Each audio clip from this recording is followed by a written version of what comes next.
saya NIM 052. Berkaitan dengan wawasan Nusantara, kali ini saya akan menceritakan wisata bersejarah di Kota Ngawi, yaitu Monumen Suryo.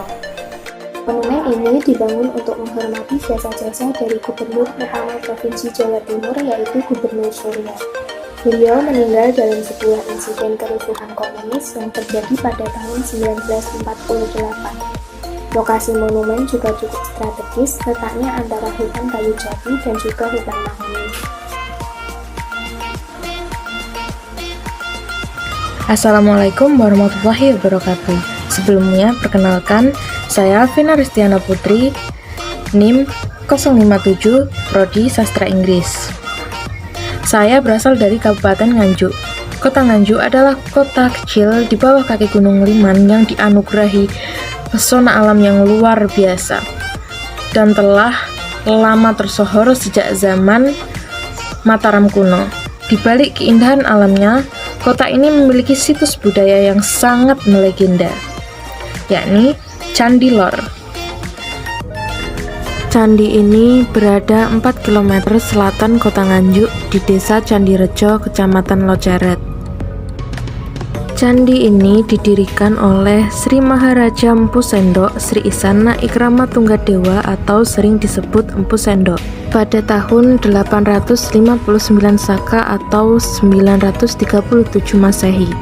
Candi ini dibangun sebagai tugu peringatan atas jasa masyarakat Nganjuk saat melawan tentara-tentara Melayu. Juga terdapat pohon yang sangat besar namanya pohon kepuh yang usianya kurang lebih 500 tahun.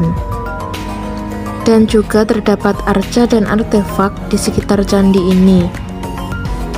Di sekitar candi ini juga prasasti Anjuk Ladang ditemukan yang dibuat oleh Rakai Hinduku Baliswara dan Rakai Kanuruhan Buddha atas perintah Empu Sendok untuk menetapkan Wate Anjuk Ladang sebagai desa Sawentara. Sampai sekarang, Candi Lor ini dikenal sebagai cikal bakal berdirinya Kabupaten Nganjuk.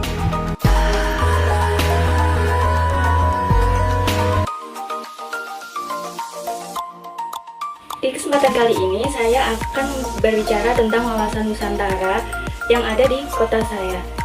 Dan kali ini saya akan memperkenalkan salah satu pariwisata yang ada di Kediri, yaitu wisata Gunung Kelut. Gunung Kelut sendiri adalah salah satu gunung berapi yang masih aktif dan terakhir kali mengalami erupsi pada tahun 2014. Dan Gunung Kelut ini terletak di antara 3 perbatasan kabupaten, yaitu Kabupaten Kediri, Kabupaten Blitar, dan Kabupaten Malang. Dan di Gunung Kelut ini sendiri terdapat berbagai objek wisata yang bisa kita kunjungi. Yang pertama adalah Kawah Gunung Kelut. Nah, di kawah ini menyajikan pemandangan yang begitu indah dan menyejukkan. Dan di sepanjang perjalanan menuju kawah ini terdapat banyak gazebo yang ya bisa digunakan untuk istirahat atau sekedar hunting-hunting foto gitu. Dan ketika kita tiba di kawahnya sendiri itu terdapat larangan seberapa jauh kita bisa menikmati pemandangan kawah tersebut. Dan yang selanjutnya adalah puncak Gunung Kelut. Di puncak Gunung Kelut sendiri itu terdiri dari puncak Kelut yang merupakan puncak tertinggi, letaknya yang berada di sebelah timur kawah, dan puncak Gajah Mungkur di sisi barat, dan juga puncak Sumbing di sisi selatan. Dan puncak-puncak tersebut merupakan hasil dari sisa-sisa letusan pada zaman dahulu kala. Dan selain dengan mendaki, kalian untuk menuju ke puncak Gunung Kelut itu sendiri, kita bisa menggunakan jasa off-road. Dan yang terakhir, the most interesting objek wisata yang ada di Gunung Kelut adalah Mystery Road. Jadi seperti namanya, di Mystery Road ini ada sebuah misteri yang belum terpecahkan, yaitu misteri ketika kita sedang berada di Mystery Road ini. Jadi Mystery Road ini penampakannya seperti ini, seperti jalan tanjakan pada umumnya. Cuma ketika kita menaiki sebuah kendaraan di Mystery Road ini, kita otomatis kan harus menanjak karena bentukan dari jalannya ini adalah tanjakan. Tapi ketika kita mematikan mesin kendaraan itu akan tetap melaju gitu. Dengan waktu itu ada yang memberikan sebuah pembuktian dengan cara meletakkan botol aqua yang diisi dengan air pada titik terendah yang ada di jalan tersebut. Dan memang benar yang terjadi itu adalah botol itu bergerak, tetap melaju bergerak memanjak di jalan itu. Nah, jadi buat kalian yang masih penasaran, kalian buktikan sendiri ya dengan datang ke wisata Gunung Kelut ini. Dan untuk saat ini karena masih pandemi, dan jika kalian datang ke sini tolong patuhi protokol kesehatan. Dan juga sebelum kita masuk, untuk saat ini kita harus menunjukkan bukti kalau kita sudah melakukan vaksin dengan cara scan barcode. Saya kira cukup sekian dari saya untuk memperkenalkan kepada kalian salah satu wisata yang ada di tempat saya. Terima kasih.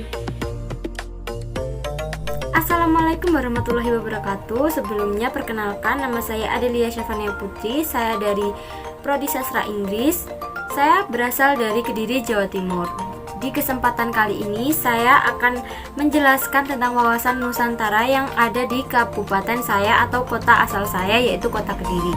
Nah, di sini saya akan melanjutkan penjelasan dari teman saya yang bernama Naila. Naila menjelaskan tentang wisata yang ada di Kabupaten Kediri, yaitu Gunung Kelut.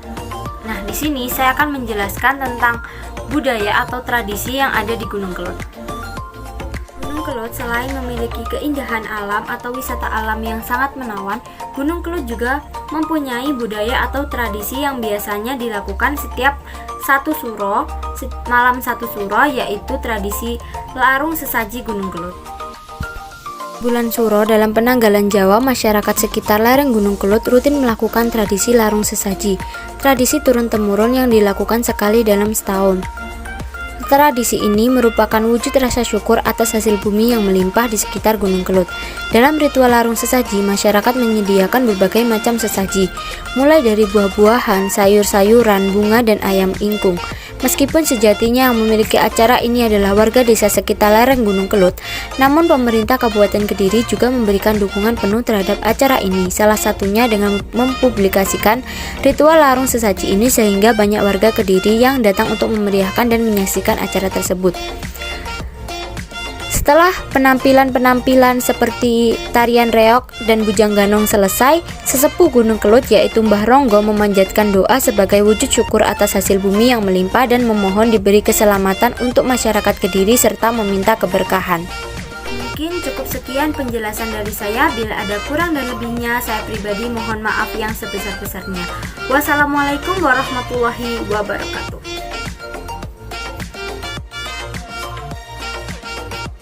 Assalamualaikum warahmatullahi wabarakatuh. Di sini saya akan menjelaskan tentang Pantai Kelapa yang ada di Kabupaten Tuban.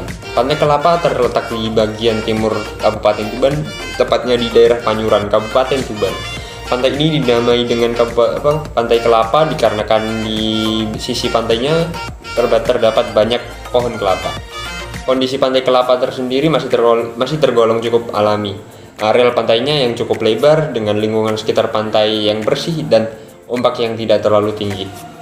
Saat berkunjung ke pantai ini, Anda dapat bermain pasir dan air di pinggir pantai, berjemur, menikmati sunset di sore hari, berburu foto, memancing, dan lain-lain. Jika Anda mau, Anda juga diperbolehkan untuk menggunakan pantai ini sebagai lokasi untuk menyelenggarakan aktivitas outbound dan kemah. Halo, perkenalkan nama saya Dina dari Trenggalek, Fakultas Ilmu Sosial dan Ilmu Budaya, Program Studi Sastra Inggris, Universitas Trunojoyo, Madura. Di sini saya akan memperkenalkan salah satu tempat wisata di daerah saya, yaitu Hutan Kota. Wisata Hutan Kota Trenggalek atau yang akrab disebut dengan HUKO merupakan bagian dari kawasan Gunung Jaat Trenggalek yang berlokasi di wilayah Kecamatan Trenggalek, Kabupaten Trenggalek. Kawasan HUKO Trenggalek memiliki udara yang sejuk dan asri khas suasana pegunungan, meskipun letaknya di pusat kota Trenggalek.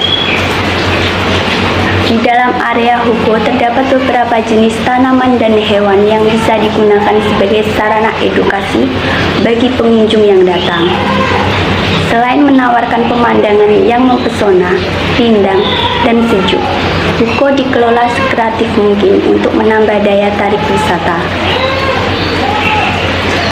Pengunjung bisa menikmati keindahan sunset dan sunrise dari atas Bukit Jaas, dan pengunjung juga dimanjakan dengan panorama dan keindahan kawasan kota Trenggalek dari atas bukit.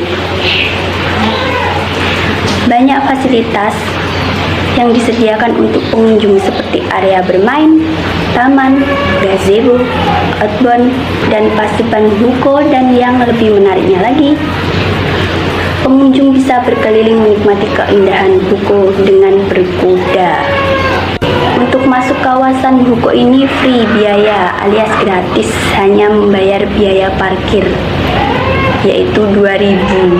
Dan jangan lupa tetap menaati protokol kesehatan, pakai masker dan cuci tangan. Terima kasih. Teman-teman, perkenalkan nama saya Sihatur Afia. Saya mahasiswa Universitas Trunojoyo Madura, program studi sastra Inggris dari Jepara. Nah, tujuan saya membuat video kali ini adalah untuk memperkenalkan identitas kota asal saya, yaitu Jepara. Sesuai dengan tema, saya akan mengambil salah satu tempat wisata yang paling terkenal di daerah Jepara, yaitu Karimun Jawa. Nah, Karimun Jawa ini sendiri terletak di luar Pulau Jawa, tetapi masih masuk Kabupaten Jepara. Oleh karena itu, jika kita ingin ke sana, maka satu-satunya transportasi yang kita gunakan, yang bisa kita gunakan adalah transportasi laut, yaitu kapal. Jarak tempuh untuk bisa sampai ke sana sendiri tergantung budget kita maupun transportasi yang kita gunakan. Jika kita menggunakan kapal biasa, maka butuh waktu sekitar 5-6 jam untuk bisa sampai ke sana. Jika kita menggunakan kapal feri, maka hanya butuh waktu 1 jam sampai 2 jam untuk bisa sampai ke sana. Nah, perjalanan yang lama ini akan terbayarkan jika kita sudah sampai ke sana, karena pemandangannya memang sangat indah, teman-teman. Kenapa bisa begitu? Karena banyak sekali keindahan-keindahan alam di sana yang sangat susah untuk dijelaskan. Contohnya seperti ikan yang sangat banyak dan cantik-cantik, terumbu karang yang indah, pasir yang putih, pemandangan yang spektakuler. Pokoknya kalau sudah sampai di sana, kita tidak akan kecewa. Nah, selain pemandangan alamnya yang sangat indah, di sana juga menyajikan berbagai kuliner khas dari Jepang. Jadi kita tidak usah bingung jika ingin makan maupun menginap di sana, karena banyak sekali wisata kuliner maupun villa-villa yang ada di sana. Nah, mungkin cukup sekian dari saya. Terima kasih dan see you guys. Assalamualaikum warahmatullahi wabarakatuh. Saya Ayana Pita Putri dari Prodi Sastra Inggris Fakultas Ilmu Sosial dan Ilmu Budaya Universitas Trunojoyo Madura. Di sini saya akan menjelaskan tentang salah satu wisata edukasi yang ada di Sidoarjo, tempat saya tinggal. Wisata ini bernama Agrowisata Sambi Bulu. Berikut penjelasannya.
penjelasan dari saya. Wassalamualaikum warahmatullahi wabarakatuh.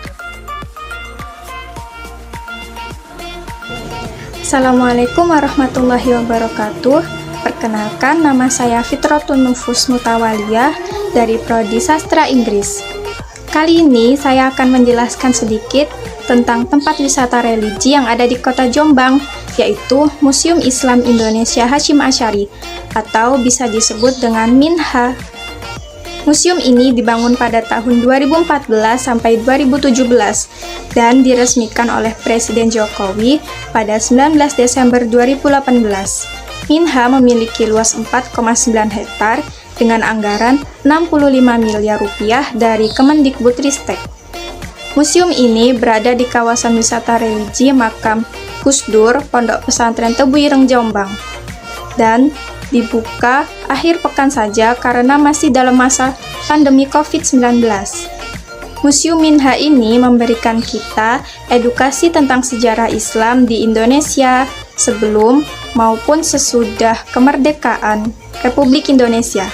Bangunannya memiliki 1 lantai untuk kantor museum dan 3 lantai untuk koleksi-koleksi seperti kitab kuno hingga barang-barang pribadi milik pendiri NU Kiai Haji Hasyim Asy'ari. Memang koleksinya belum terlalu banyak karena museum ini masih dalam proses pengembangan. Kemudian, MINHA buka pada jam 8 pagi sampai jam 4 sore dan tidak dipungut biaya alias gratis. Jadi, itu saja yang dapat saya sampaikan tentang wawasan Nusantara di Kota Jombang. Terima kasih dan wassalamualaikum warahmatullahi wabarakatuh. Assalamualaikum warahmatullahi wabarakatuh. Pada video penugasan petik kali ini, perkenalkan nama saya Asma Konita dengan NIM 054 dari jurusan Sastra Inggris kelas 1B. Akan sedikit memperkenalkan salah satu wisata ramah rakyat di Lumajang yang murah meriah, yaitu alun-alun kota Lumajang. Alun-alun ini telah berdiri sekitar 1 abad lamanya, yang mana bentuknya tidak jauh beda dengan prototipenya yang timbul pada abad ke-17, yakni adanya perpaduan antara budaya Jawa dan budaya Islam, yang dipelopori oleh Sultan Agung Hanyakrokusumo di Kerajaan Mataram Islam, tepatnya di Jawa Tengah. Pada tahun 1633 Masehi, Sultan Agung melahirkan kalender Jawa yang Islami, yang mana kita kenal sebagai kalender Hijriah, yang mana pada tahun itu juga Sultan Agung membangun tanah lapang yang disebut alun-alun di sebelah utara keraton yang bentuknya persegi 4. Kemudian di sebelah barat dibangun Masjid Kratin dan di tengah alun-alun ditanam pohon beringin. Tipe alun-alun ala Sultan Agung ini kemudian menjadi pola anutan di kota-kota di Pulau Jawa dalam lingkungan Kerajaan Mataram, tidak terkecuali alun-alun kota Lumajang. Kapan alun-alun kota Lumajang dibangun? Hingga saat ini belum diketemukan data-datanya, namun diperkirakan alun-alun itu dibangun lengkap beserta arena pendukungnya pada paruh akhir abad ke-19. Kemudian, pada tahun itu juga terjadi penanaman pohon beringin di tengahnya, yang kemudian pada dekade terakhir pohon beringin di alun-alun tersebut tumbang dan sekarang digantikan oleh pohon beringin yang baru. Di alun-alun kota Lumajang ini termasuk alun-alun yang ramah anak karena memiliki area playground di dalamnya, dekat dengan masjid dan juga tempat bermain yang sangat-sangat luas. Biasanya pada hari Ahad atau hari libur lainnya, masyarakat sekitar mengadakan adanya Car Free Day, yang mana masyarakat Lumajang berbondong-bondong ke alun-alun Lumajang untuk melakukan beragam aktivitas seperti olahraga, bermain, berbelanja, hingga berkumpul bersama sanak keluarga. Alun-alun Lumajang ini juga terletak memiliki satu pendopo dengan dekat juga dengan kantor Bupati Lumajang. Juga ada lapas penjara kelas 2 dekat dengan WNI juga. Dan yang terakhir dekat dengan Polres Lumajang. Sekian, terima kasih dan mohon maaf apabila ada kesalahan. Wassalamualaikum.